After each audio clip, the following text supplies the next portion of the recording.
नमस्कार, आप देख रहे हैं स्वराज्य एक्सप्रेस और मैं हूं आपके साथ प्रतीक्षा पारोशर। मध्य प्रदेश में नारी शक्ति अब सिर्फ नारों तक सीमित नहीं बल्कि प्रशासन की कमान भी संभाल रही है। प्रधानमंत्री नरेंद्र मोदी के नारी शक्ति मंत्र को मुख्यमंत्री डॉक्टर मोहन यादव ने जमीनी हकीकत में बदल दिया है। जहां एक और देश में महिलाओं को 33% आरक्षण देने की बात हो रही, वहीं मध्य प्रदेश में उससे भी आगे बढ़कर प्रशासनिक जिम्मेदारियों में महिलाओं को बड़ी भागीदारी दी गई है। राज्य के 55 जिलों में से 17 जिलों की कमान अब महिला कलेक्टरों के हाथ में है, जो प्रदेश के प्रशासनिक इतिहास में एक बड़ा और अहम फैसला माना जा रहा है। यानी अब शक्ति के हाथ शासन की तस्वीर साफ नजर आ रही है, जहां महिला अधिकारी न सिर्फ नेतृत्व कर रही हैं बल्कि फैसले लेने की भूमिका में भी मजबूती से खड़ी हैं। कहा जा सकता है कि मोहन सरकार ने नारी सशक्तिकरण को सिर्फ योजनाओं तक सीमित नहीं रखा, शासन प्रशासन के केंद्र में लाकर एक नई मिसाल पेश की है। देखिए एक रिपोर्ट। मध्य प्रदेश में प्रशासनिक बदलाव के इस बड़े फैसले ने एक नई दिशा तय कर दी है, जहां अब महिला नेतृत्व सिर्फ भागीदारी तक सीमित नहीं बल्कि निर्णय लेने की भूमिका में भी मजबूती से उभर रहा है। राज्य के 55 जिलों में से 17 जिलों की कमान महिला IAS अधिकारियों को सौंपना अपने आप में एक ऐतिहासिक कदम माना जा रहा है। इससे साफ संकेत मिलता है कि सरकार महिलाओं को प्रशासन के केंद्र में लाने के लिए गंभीर है। मुख्यमंत्री डॉक्टर मोहन यादव के नेतृत्व में लिए गए इस फैसले को नारी शक्ति को असली ताकत देने की दिशा में अहम पहल माना जा रहा है, जहां महिला अधिकारी न सिर्फ कानून व्यवस्था और विकास कार्यों की जिम्मेदारी संभाल रही हैं, बल्कि जिले के समग्र प्रशासन को दिशा भी दे रही हैं। यानी अब मध्य प्रदेश में शक्ति के हाथ शासन का मॉडल सिर्फ सोच नहीं बल्कि जमीन पर उतरता हुआ नजर आ रहा है, जहां महिलाएं प्रशासन की धुरी बनकर उभर रही हैं। शक्ति के हाथों में शासन की कमान, महिला कलेक्टर से बदली प्रशासन की तस्वीर, 17 जिलों में नारी शक्ति का नेतृत्व, मोहन सरकार का बड़ा संदेश नारी ही नेतृत्व, सशक्त नारी मजबूत प्रशासन, निर्णय की कुर्सी पर नारी शक्ति। सरकार का मानना है कि प्रशासन में महिलाओं की बढ़ती भागीदारी बेहतर संवेदनशीलता और प्रभावी निर्णय क्षमता को भी मजबूत करती है। यही वजह है कि मध्य प्रदेश में महिला अधिकारियों को बड़ी जिम्मेदारी सौंपने का सिलसिला लगातार बढ़ रहा है। मुख्यमंत्री डॉक्टर मोहन यादव के नेतृत्व में यह बदलाव सिर्फ एक ट्रांसफर की लिस्ट नहीं बल्कि सोच में बदलाव का संकेत माना जा रहा है, जहां महिला सशक्तिकरण को सीधे शासन व्यवस्था से जोड़ा गया है। दावा है कि महिला कलेक्टर्स के नेतृत्व में प्रशासनिक कामकाज में पारदर्शिता, संवेदनशीलता और जनसुनवाई जैसे पहलुओं को और भी मजबूती मिल रही है, जिससे आम जनता तक योजनाओं का लाभ बेहतर तरीके से पहुंच सके। यानी मध्य प्रदेश अब उस दिशा में बढ़ रहा है जहां नारी शक्ति सिर्फ विकास की सहभागी नहीं बल्कि नेतृत्व की पहचान बनती जा रही है। मध्य प्रदेश में जिन महिला अधिकारियों को जिलों की कमान सौंपी गई है, वे अब प्रशासनिक नेतृत्व की नई पहचान बन रही हैं। इन IAS अधिकारियों पर अपने अपने जिलों में विकास, कानून व्यवस्था और जन सेवा की अहम जिम्मेदारी है। इनमें कई ऐसे अधिकारी हैं जिन्होंने अपने कामकाज और फैसलों से पहले ही अलग पहचान बनाई है और अब कलेक्टर के रूप में उनकी भूमिका और भी अहम हो गई है। प्रदेश के अलग अलग हिस्सों में तैनात ये महिला कलेक्टर्स प्रशासनिक व्यवस्था को नई दिशा देने के साथ साथ महिला सशक्तिकरण का भी मजबूत संदेश दे रही हैं। यानी ये सिर्फ नाम नहीं बल्कि नारी शक्ति की वो तस्वीर है जो अब शासन की कमान संभालते हुए मध्य प्रदेश के विकास को नई गति दे रही है। मध्य प्रदेश में जिन महिला IAS अधिकारियों को जिलों की कमान सौंपी गई है, वे अब शक्ति के हाथ शासन की सबसे मजबूत तस्वीर बनकर उभर रही हैं। वे हैं ये महिलाएं। महिला कलेक्टर्स के नाम: Bhavya Mittal, collector Khargone; Jayati Singh, collector Barwani; Neetu Mathur, collector Alirajpur; Misha Singh, collector Ratlam; Riju Bafna, collector Shajapur; Preeti Yadav, collector Agar Malwa; Aditi Garg, collector Mandsaur; Ruchika Chauhan, collector Gwalior; Sheela Dahima, collector Sheopur; Vidisha Mukherjee, collector Maihar; Pratibha Pal, collector Sagar; Usha Parmar, collector Panna; Jamuna Bhide, collector Niwari; Rakhi Sahay, collector Umaria; Rajni Singh, collector Narsinghpur; Neha Meena, collector Seoni; Anju Pawan Bhadoria, collector Dindori. Madhya Pradesh में बदलती है तस्वीर साफ संकेत देती है कि अब नारी शक्ति सिर्फ भागीदारी तक सीमित नहीं बल्कि नेतृत्व की कमान भी संभाल रही है। मुख्यमंत्री डॉक्टर मोहन यादव के नेतृत्व में लिया गया यह फैसला प्रशासनिक व्यवस्था में एक नई सोच और विश्वास को दर्शाता है, जहां महिलाओं की जिम्मेदारी देकर उन्हें फैसलों के केंद्र में लाया जा रहा है। 55 में से 17 जिलों की कमान महिला कलेक्टर्स को सौंपना सिर्फ एक आंकड़ा नहीं बल्कि उस बदलते मध्य प्रदेश की तस्वीर है, जहाँ नारी तू नारायणी का भाव अब शासन में भी दिखाई दे रहा है। कुल मिलाकर शक्ति के हाथ शासन का यह मॉडल नारी सशक्तिकरण की दिशा में एक मजबूत कदम है, जो आने वाले समय में मध्य प्रदेश के विकास को नई ऊंचाइयों तक ले जाने की क्षमता रखता है। Payal Chaurasia, special desk report, Bhopal. शक्ति को समर्पित एक खास पहल की शुरुआत हो गई है, नारी शक्ति वंदन पखवाड़ा, जो 25 अप्रैल तक पूरे प्रदेश में मनाया जाएगा। सरकार का कहना है कि इस अभियान का मकसद महिलाओं को उनके अधिकारों, कानूनों और अवसरों से जोड़ना है, साथ ही समाज में उनकी भागीदारी को और मजबूत करना है। भोपाल से इस अभियान का राज्य स्तरीय शुभारंभ हो गया है, जहां प्रबुद्धजन सम्मेलन के जरिए महिला सशक्तिकरण पर मंथन होगा। वहीं गांव-गांव तक विशेष कार्यक्रमों के जरिए महिलाओं को जागरूक किया जाएगा। सवाल यह है कि क्या ये पहल महिलाओं को सशक्त बनाने की दिशा में बड़ा बदलाव साबित होगी और क्या इसका असर जमीनी स्तर पर नजर आएगा? देखिए खास रिपोर्ट। नारी शक्ति को सलाम, एमपी में बड़ा अभियान। नारी तू नारायणी अब जमीनी हकीकत। सशक्त नारी से समृद्ध मध्य प्रदेश। गांव-गांव तक नारी सशक्तिकरण का संदेश, अधिकार, सम्मान और आत्मनिर्भरता पर फोकस। पखवाड़े में दिखेगी नारी शक्ति की ताकत। मध्य प्रदेश में नारी शक्ति वंदन पखवाड़ा की शुरुआत के साथ ही महिला सशक्तिकरण को नई दिशा देने की पहल तेज हो गई है। 10 से 25 अप्रैल तक चलने वाले इस विशेष अभियान का उद्देश्य सिर्फ उत्सव मनाना नहीं बल्कि महिलाओं को उनके अधिकारों और कानूनों के प्रति जागरूक करना भी है। भोपाल से शुरू हुए इस राज्य स्तरीय अभियान के जरिए सरकार ने साफ संकेत दिया है कि विकास की धारा में नारी शक्ति की भागीदारी अब और मजबूत की जाएगी। प्रदेश भर में आयोजित होने वाले सम्मेलनों में महिला जनप्रतिनिधियों, उद्यमियों और स्व सहायता समूहों की भागीदारी सुनिश्चित की गई है। 14 अप्रैल को डॉक्टर भीमराव अंबेडकर जयंती पर ग्राम सभाओं के जरिए महिलाओं के अधिकारों और सामाजिक भागीदारी पर विशेष चर्चा होगी। वहीं नारी शक्ति पदयात्रा और वंदन दीवार जैसे कार्यक्रमों के जरिए युवाओं और समाज के हर वर्ग को इस अभियान से जोड़ा जा रहा है। 1,500 रुपए की राशि हर महीने हर एक बहन के खाते में बगैर कष्ट के पहुंचती है और बहनें भी उस राशि के बलबूते पर कोई सिलाई मशीन, किसी ने छोटी मोटी दूध की डेयरी, कोई न कोई काम करते हुए घर की प्रगति के लिए सम्मान के साथ बहनों ने अपनी अलग अलग राह बनाई। मध्य प्रदेश सरकार का दावा है कि महिला सशक्तिकरण अब सिर्फ नारे तक सीमित नहीं बल्कि जमीनी हकीकत बनता जा रहा है। नारी शक्ति वंदन पखवाड़ा के जरिए सरकार महिलाओं को सामाजिक, आर्थिक और कानूनी रूप से मजबूत करने का व्यापक अभियान चला रही है। सरकार की कोशिश है कि प्रदेश की हर महिला, चाहे वह गांव में हो या शहर में, अपने अधिकारों को समझे, योजनाओं का लाभ ले और आत्मनिर्भर बने। इसी सोच के साथ लाडली बहना, स्व सहायता समूह और लखपति दीदी जैसी पहलों को इस अभियान का केंद्र बनाया गया है। अभियान के दौरान सेमिनार, गोष्ठियों और जनसंवाद के जरिए महिलाओं को कानून, सुरक्षा और रोजगार के अवसरों की जानकारी दी जाएगी। साथ ही उनके अनुभवों को साझा कर समाज में एक सकारात्मक संदेश देने की कोशिश की जा रही है। कुल मिलाकर सरकार इस पखवाड़े को एक जन आंदोलन का रूप देने में जुटी है, ताकि नारी शक्ति सिर्फ सशक्त ही नहीं बल्कि प्रदेश के विकास की सबसे बड़ी ताकत बनकर उभरे।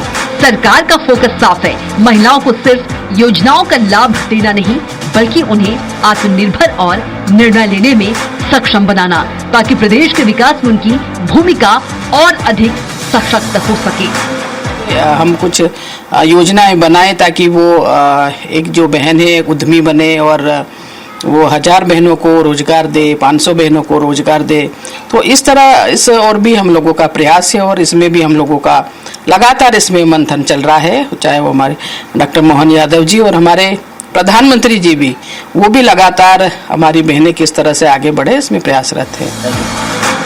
सुरक्षा और स्वावलंबन में केंद्र में रखा गया है। सरकार का मानना है कि जब महिला सशक्त होती है तो परिवार, समाज और पूरा प्रदेश मजबूत होता है। इसी सोच के साथ शिक्षा, स्वास्थ्य, पोषण और आर्थिक आत्मनिर्भरता को एक साथ जोड़ते हुए योजनाओं को जमीन पर उतारा जा रहा है।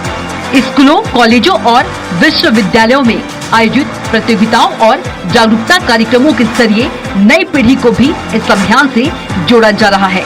वहीं पंचायत से लेकर नगरीय निकायों तक महिलाओं की सक्रिय भागीदारी सुनिश्चित करने पर जोर दिया जा रहा है।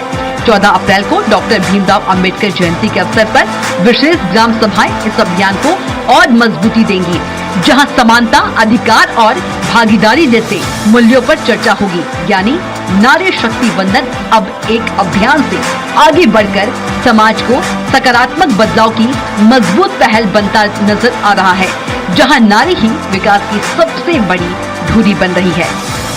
सशक्त होती नारी, विकसित होता मध्य प्रदेश, यही इस पूरे अभियान का मूल संदेश है। नारी शक्ति वंदन पखवाड़ा के जरिए सरकार ने साफ कर दिया है कि महिलाओं का सम्मान, सुरक्षा और स्वावलंबन अब सर्वोच्च प्राथमिकता है। गांव से लेकर शहर तक, शिक्षा से लेकर रोजगार तक, हर स्तर पर महिलाओं की भागीदारी बढ़ाने की दिशा में लगातार प्रयास किए जा रहे हैं। कुल मिलाकर नारी शक्ति वंदन अब सिर्फ एक सरकारी पहल नहीं, बल्कि सामाजिक बदलाव का एक बड़ा अभियान बनता जा रहा है, जो महिलाओं को आत्मनिर्भर बनाकर मध्य प्रदेश को विकास की नई ऊंचाइयों तक ले जाने की दिशा में आगे बढ़ रहा है। Payal Chaurasia, special desk report, Bhopal.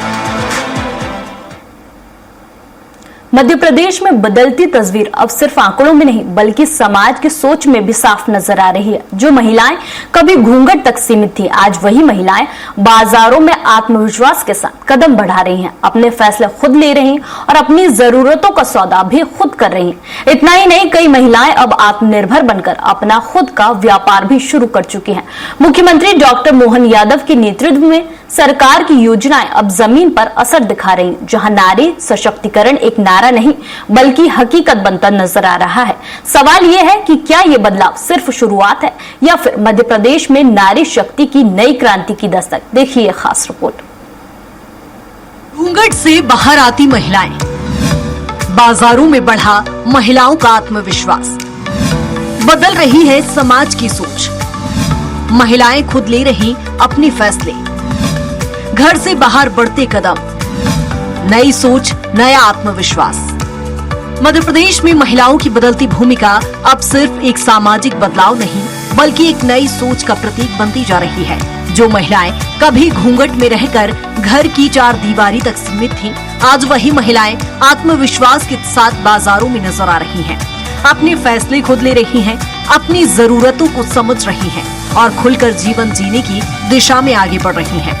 ये बदलाव अचानक नहीं आया है, बल्कि धीरे धीरे समाज में आई जागरूकता और सरकारी प्रयासों का नतीजा है, जहां अब महिलाएं खुद को निर्भर नहीं, बल्कि सक्षम और स्वावलंबी मानने लगी है। महिलाओं का ये आत्मविश्वास अब सिर्फ बाजार तक सीमित नहीं है, बल्कि वो आर्थिक रूप से भी आत्मनिर्भर बनने की दिशा में मजबूत कदम बढ़ा रही हैं। कई महिलाएं छोटे छोटे व्यवसाय शुरू कर रही हैं, कोई सिलाई कढ़ाई से जुड़ रही है, तो कोई खाद्य उत्पाद बनाकर बाजार में अपनी पहचान बना रही हैं। स्व सहायता समूहों से जुड़कर महिलाएं सामूहिक रूप से काम कर रही हैं, जिससे उनकी आय बढ़ रही है और आर्थिक स्थिति मजबूत हो रही है। यानी अब महिलाएं सिर्फ खर्च करने वाली नहीं, बल्कि कमाने और परिवार को संबल देने वाली ताकत बनती जा रही है। आत्मनिर्भरता की ओर बढ़ती महिलाएं, छोटे व्यवसाय से बड़ी पहचान, एसएचजी से मिल रहा आर्थिक सहारा, महिलाएं बनी कमाने वाली ताकत, रोजगार से जुड़ती ग्रामीण महिलाएं, हुनर से बढ़ रही आमदनी। मुख्यमंत्री डॉक्टर मोहन यादव के नेतृत्व में मध्य प्रदेश सरकार की ओर से चलाई जा रही योजनाओं का असर अब साफ तौर पर जमीन पर दिखाई दे रहा है। महिला सशक्तिकरण को ध्यान में रखते हुए सरकार महिलाओं को आर्थिक सहायता, कौशल प्रशिक्षण और स्वरोजगार के अवसर उपलब्ध करा रही है। योजनाओं के माध्यम से महिलाओं को न सिर्फ आय के साधन मिल रहे हैं, बल्कि उन्हें आत्मविश्वास और समाज में सम्मान भी मिल रहा है। यही कारण है कि अब महिलाएं अपने परिवार की आर्थिक रीढ़ बनती जा रही हैं और विकास की मुख्य धारा में अपनी मजबूत भागीदारी निभा रही हैं। इस बदलाव का असर अब समाज के हर स्तर पर दिखाई देने लगा है। जहां पहले महिलाओं की बाहर निकलने पर कई तरह की सामाजिक बंदिशें थी, वहीं अब परिवार और समाज भी उनके साथ कदम से कदम मिलाकर चल रहा है। महिलाओं को निर्णय लेने की आजादी मिल रही है और उनकी बातों को महत्व भी दिया जा रहा है। ये बदलाव सिर्फ महिलाओं तक सीमित नहीं, बल्कि पूरे समाज की सोच को सकारात्मक दिशा में ले जा रहा है, जहां समानता, सम्मान और आत्मनिर्भरता की नई मिसालें बन रही है। घूंघट से निकलकर आत्मनिर्भरता तक का ये सफर आज मध्य प्रदेश की महिलाओं की नई पहचान बन चुका है। ये सिर्फ एक बदलाव नहीं, बल्कि एक सामाजिक क्रांति है, जहां महिलाएं अब अपने सपनों को साकार करने के लिए आगे बढ़ रही हैं। मध्य प्रदेश में नारी सशक्तिकरण की ये बदलती तस्वीर ये बताती है कि जब सरकार की योजनाएं और समाज का समर्थन एक साथ मिलता है, तो बदलाव सिर्फ दिखता नहीं, बल्कि महसूस भी होता है। कुल मिलाकर मोहन सरकार के नेतृत्व में नारी शक्ति अब विकास की सबसे मजबूत नींव बनकर उभर रही है और यही शक्ति मध्य प्रदेश को नई ऊंचाइयों की ओर ले जा रही है। Payal Chaurasia, special desk report, Bhopal. Madhya Pradesh में महिलाओं को सशक्त बनाने और समाज में जेंडर बैलेंसिंग को मजबूत करने के लिए मोहन सरकार लगातार प्रयास कर रही है। बेटियों के जन्म से लेकर उनकी पढ़ाई और फिर महिलाओं की आर्थिक आत्मनिर्भरता तक सरकार ने योजनाओं की एक पूरी श्रृंखला खड़ी की है। लाडली लक्ष्मी योजना से शुरू हुआ ये सफर अब लाडली बहना योजना तक पहुंच चुका है, जहां सरकार आधी आबादी को मजबूत करने का दावा कर रही है। देखिए ये खास रिपोर्ट। मध्य प्रदेश में महिला सशक्तिकरण को लेकर पिछले कुछ सालों में कई बड़े फैसले लिए गए हैं। लाडली लक्ष्मी योजना के जरिए बेटियों के जन्म को प्रोत्साहन देने के साथ साथ उनकी शिक्षा और भविष्य को सुरक्षित करने की कोशिश की गई, ताकि समाज में बेटियों के प्रति सोच बदले और उन्हें बराबरी का दर्जा मिले। इसी सोच को आगे बढ़ाते हुए अब लाडली बहना योजना के माध्यम से महिलाओं को हर महीने आर्थिक सहायता दी जा रही है, जिससे वे अपनी छोटी बड़ी जरूरतों के लिए किसी पर भी निर्भर न रहे। लाडली लक्ष्मी से लाडली बहना तक सशक्तिकरण। मोहन सरकार का फोकस महिलाएं और आत्मनिर्भरता। योजनाओं से बदल रही सामाजिक सोच। जेंडर बैलेंसिंग पर सरकार का जोर। महिलाओं की बढ़ती भागीदारी। सशक्त महिला, मजबूत समाज। इन योजनाओं का असर अब धीरे धीरे जमीनी स्तर पर भी नजर आने लगा है। जहां पहले कई परिवारों में बेटियों की पढ़ाई को प्राथमिकता नहीं दी जाती थी, वहीं अब लाडली लक्ष्मी योजना के कारण माता पिता बेटियों की शिक्षा को लेकर अधिक जागरूक हो रहे हैं। वहीं लाडली बहना योजना से मिलने वाली राशि ने महिलाओं को आर्थिक रूप से थोड़ा मजबूत किया है। कई महिलाएं इस राशि का उपयोग घर के खर्च, बच्चों की पढ़ाई या छोटे मोटे काम शुरू करने में कर रही हैं। इससे न सिर्फ उनकी आर्थिक स्थिति में सुधार हुआ है, बल्कि उनका आत्मविश्वास भी बढ़ा है। सर जी, लाडली बहना योजना के लिए मैं दिल से आभार व्यक्त करती हूँ। यह योजना हम महिलाओं के लिए सम्मान, खुशहाली और आत्मनिर्भर का मौका दिया है। इससे हम महिलाएं आत्मनिर्भर बन पाई हैं। सर जी, इससे हमारी आर्थिक स्थिति बहुत मजबूत हुई है। पहले मैं ब्यूटी पार्लर का काम करती थी, लेकिन उसमें मुझे बचत नहीं हो पाती थी। लेकिन समय समय पर आपके द्वारा उपहार के रूप में जो राशि बढ़ाई जा रही है, इससे मेरा व्यवसाय बहुत बढ़ चुका है और मेरी आर्थिक स्थिति भी बहुत मजबूत हो गई है। सरकार का मानना है कि जब महिलाएं आर्थिक रूप से मजबूत होंगी, तभी समाज में वास्तविक जेंडर बैलेंसिंग संभव हो पाएगी। महिलाओं की भागीदारी बढ़ने से परिवार के फैसलों में उनकी भूमिका भी मजबूत होती है और यही बदलाव धीरे धीरे पूरे समाज को प्रभावित करता है। विशेषज्ञ भी मानते हैं कि ऐसी योजनाएं समाज में लंबे समय तक सकारात्मक बदलाव ला सकती है। 33% का आरक्षण बहनों को मिलने वाला है। आपको बधाई देता हूं, आपका अभिनंदन करना चाहता हूं। और अपने बीच मुख्यमंत्री कन्या दान अभी आर्या खातिर आज हमारे अपनी सरकार के माध्यम से जिनके घर में थोड़ी कठिनाई है, बहन बेटी का ब्याह करना है, चिंता मत करो, 55,000 रुपया प्रति जोड़े हमारी सरकार देने वाली है अपने बच्चे बच्ची के ब्याह करने के लिए। लगातार विकास के मामले में इसी प्रकार से लगातार काम करती जाएगी। आपका आशीर्वाद और प्रेम बना लेना चाहिए।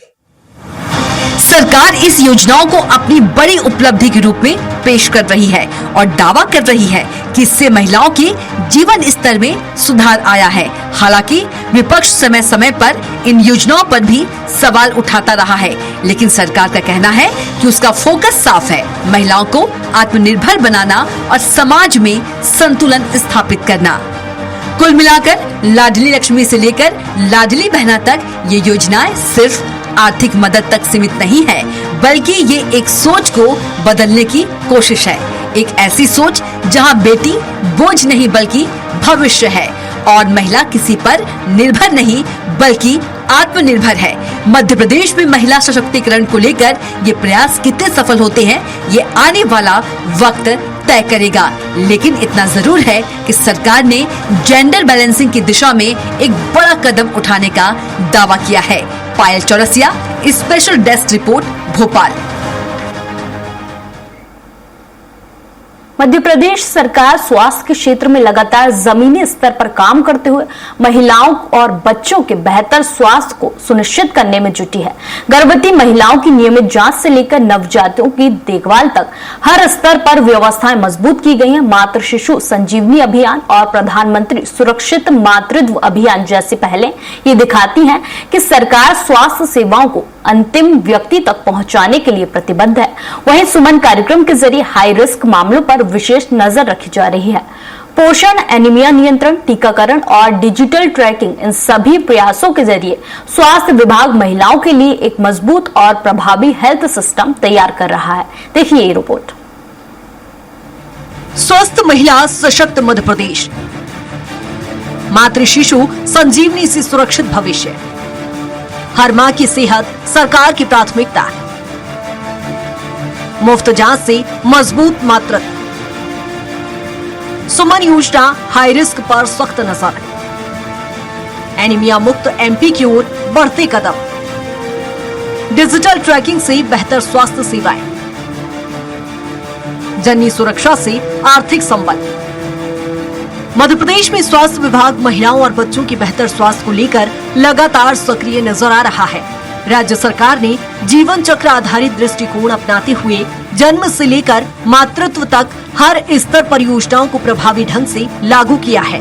7 अप्रैल 2025 को शुरू किया गया मातृ शिशु संजीवनी अभियान गर्भवती महिलाओं और नवजात शिशुओं के समग्र स्वास्थ्य और पोषण को सुनिश्चित करने की दिशा में एक अहम पहल बन चुका है। वहीं प्रधानमंत्री सुरक्षित मातृत्व अभियान के तहत गर्भवती महिलाओं को दूसरी और तीसरी तिमाही में निशुल्क जांच और विशेषज्ञ परामर्श की सुविधा दी जा रही है। राज्य भर में हर महीने तय तारीखों पर आयोजित EPMSMA के जरिए लाखों महिलाओं तक स्वास्थ्य सेवाएं पहुंच रही हैं। साल 2016 से लेकर अब तक करोड़ों जांच और निरंतर निगरानी ये दर्शाती है कि स्वास्थ्य विभाग मातृ और शिशु स्वास्थ्य को लेकर पूरी तरह प्रतिबद्ध है। महिलाओं की बेहतर स्वास्थ्य के लिए मध्य प्रदेश में स्वास्थ्य सेवाओं को लगातार सशक्त किया जा रहा है। सुमन कार्यक्रम के तहत एम्स भोपाल में इंटीग्रेटेड कंट्रोल सेंटर और जिला अस्पतालों में हेल्प डेस्क के जरिए हाई रिस्क गर्भवती महिलाओं की निगरानी की जा रही है। एनीमिया और कुपोषण जैसी गंभीर समस्याओं से निपटने के लिए भी बड़े स्तर पर अभियान चलाए जा रहे हैं। एनीमिया मुक्त भारत अभियान के तहत लाखों महिलाओं का उपचार और डबल फोर्टिफाइड नमक जैसी योजनाओं से करोड़ों लोगों को लाभ मिल रहा है। स्वास्थ्य सुविधाओं से विस्तार की बात करें तो अस्पतालों में विशेषज्ञ डॉक्टर्स की ट्रेनिंग, सोनोग्राफी जैसी आधुनिक सुविधाएं और बर्थ वेटिंग होम की स्थापना, ये सब इस बात का प्रमाण है कि स्वास्थ्य विभाग जमीनी स्तर पर व्यवस्थाओं को मजबूत कर रहा है। साथ ही अनमोल 2.0 जैसे डिजिटल प्लेटफॉर्म और सुमन सखी चैटबॉट के जरिए गर्भवती महिलाओं और नवजातों की लगातार ट्रैकिंग की जा रही है। यानी तकनीक के सहारे स्वास्थ्य सेवाओं को और प्रभावी बनाया जा रहा है। मध्य प्रदेश में स्वास्थ्य विभाग के इन लगातार प्रयासों का असर अब साफ तौर पर नजर आने लगा है। मातृ मृत्यु दर में गिरावट आई है, वहीं नवजात और 5 साल से कम उम्र के बच्चों की मृत्यु दर में भी उल्लेखनीय सुधार दर्ज किया जा रहा है। गर्भवती महिलाओं के लिए वित्तीय सहायता योजनाएं जैसे जननी सुरक्षा योजना और मुख्यमंत्री श्रमिक सेवा प्रसूति सहायता योजना, इनके जरिए लाखों महिलाओं को आर्थिक संबल मिला है, जिससे सुरक्षित मातृत्व को बढ़ावा मिला है। राज्य भर में एसएनसीयू, न्यूबॉर्न स्टेबलाइजेशन यूनिट और पीडियाट्रिक आईसीयू जैसी सुविधाएं नवजात और बच्चों के बेहतर इलाज को सुनिश्चित कर रही हैं। वहीं मिशन इंद्रधनुष, दस्तक अभियान और सांस अभियान जैसे कार्यक्रमों के जरिए टीकाकरण और बीमारियों की समय पर पहचान सुनिश्चित की जा रही है। गांव-गांव में आशा कार्यकर्ताओं की मेहनत और जन जागरूकता अभियानों की सक्रियता, इन सभी प्रयासों ने मिलकर मध्य प्रदेश को स्वास्थ्य के क्षेत्र में एक मजबूत और उभरता हुआ मॉडल बना दिया है। मध्य प्रदेश में स्वास्थ्य सेवाओं को मजबूत बनाने के लिए सिर्फ योजनाएं ही नहीं बल्कि जन भागीदारी को भी प्राथमिकता दी जा रही है। ग्राम सभाओं में VSND और स्वयं सहायता समूहों के माध्यम से महिलाओं को स्वास्थ्य और पोषण के प्रति जागरूक किया जा रहा है। पंचायतों, सामाजिक संगठनों और जनप्रतिनिधियों की सक्रिय जन भागीदारी से ये अभियान अब एक जन आंदोलन का रूप लेता नजर आ रहा है। यही वजह है कि शून्य, मातृ और नवजात मृत्यु वाले पंचायतों को प्रोत्साहित करने की पहल भी की जा रही है। डिजिटल प्लेटफॉर्म और जमीनी कार्यकर्ताओं के तालमेल से स्वास्थ्य सेवाएं अब पहले से ज्यादा सुलभ और प्रभावी हो चुकी हैं। कुल मिलाकर स्वास्थ्य विभाग के इन प्रयासों ने ये स्पष्ट कर दिया है कि मध्य प्रदेश अब स्वस्थ महिला सशक्त समाज की दिशा में मजबूती से आगे बढ़ रहा है और यही मॉडल आने वाले समय में प्रदेश को स्वास्थ्य के क्षेत्र में नई पहचान दिला सकता है। मध्य प्रदेश में स्वास्थ्य विभाग की ये पहले सिर्फ योजनाएं नहीं बल्कि बदलती हुई तस्वीर की कहानी है, जहां हर गर्भवती महिला को बेहतर इलाज, हर नवजात को सुरक्षित जीवन और हर परिवार को स्वास्थ्य सेवाओं का भरोसा मिल रहा है। मातृ और शिशु मृत्यु दर में आई गिरावट, बढ़ती स्वास्थ्य सुविधाएं और जमीनी स्तर तक पहुंचती योजनाएं, ये सब इस बात के संकेत हैं कि प्रदेश सही दिशा में आगे बढ़ रहा है। सरकार की प्रतिबद्धता, स्वास्थ्य विभाग की सक्रियता और जन भागीदारी का साथ, इन सब ने मिलकर एक मजबूत हेल्थ सिस्टम की नींव रखती है। अब उम्मीद यही है कि ये प्रयास लगातार जारी रहेंगे और मध्य प्रदेश स्वास्थ्य के क्षेत्र में देश के लिए एक उदाहरण बनकर उभरेगा। Payal Chaurasia, special desk report, Bhopal. और इस कार्यक्रम में इतना ही। आप देखते रहिए स्वराज एक्सप्रेस। नमस्कार।